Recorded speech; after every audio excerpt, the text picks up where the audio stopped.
चीरा चीरी की कहानी। एक बार की बात है, 4 चिड़िया थी। वह चारों ही कार्तिक का स्नान करती थी। परवा के दिन उन्होंने सोचा कि खिचड़ी बनाते हैं। सभी ने मिलकर घी, चावल तथा दाल का जुगाड़ किया। खिचड़ी बनाई। सबने सोचा कि पहले नहाकर आते हैं, फिर खिचड़ी खाएंगे। पहले एक चिड़िया नहाकर आ गई, बाकी नहीं आई। उसे भूख लगी थी तो उसने खिचड़ी की भाप खा ली। दूसरी चिड़िया आई तो उसे भी भूख लगी थी, उसने खिचड़ी का पानी पिया। तीसरी ने खिचड़ी खा ली तो चौथी ने खिचड़ी का खुरचन खा ली। खाने के बाद चारों मर गई। जिस चिड़िया ने भाप खाई थी वह राजा के घर राजकुमारी के रूप पैदा हुई। जिस चिड़िया ने खिचड़ी का पानी पिया था वह कुम्हार के घर पैदा हुई।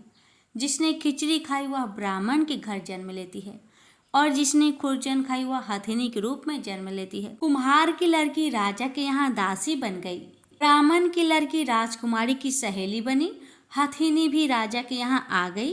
राजकुमारी बनी चिड़िया को पिछले जन्म की सभी बातें याद थी।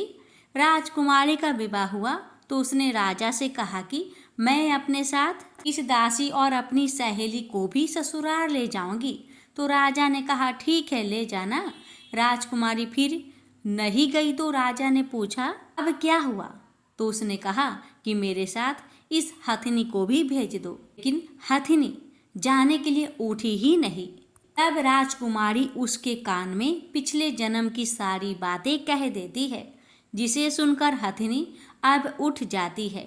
राजा ये सब देख रहा था और उसने तलवार निकालकर राजकुमारी से कहा कि सच बता, तू कौन है, नहीं तो मैं तेरा सिर काट दूंगा। राजकुमारी ने राजा को सभी बातें सच सच बता दी। पिछले जन्म की सभी बातें सुनकर राजा बोला कि यदि कार्तिक स्नान का इतना महत्व है तब हम भी जोड़े से कार्तिक नहाकर दान पुण्य करेंगे। प्रेम से बोलिए कार्तिक के देवी देवता की जय।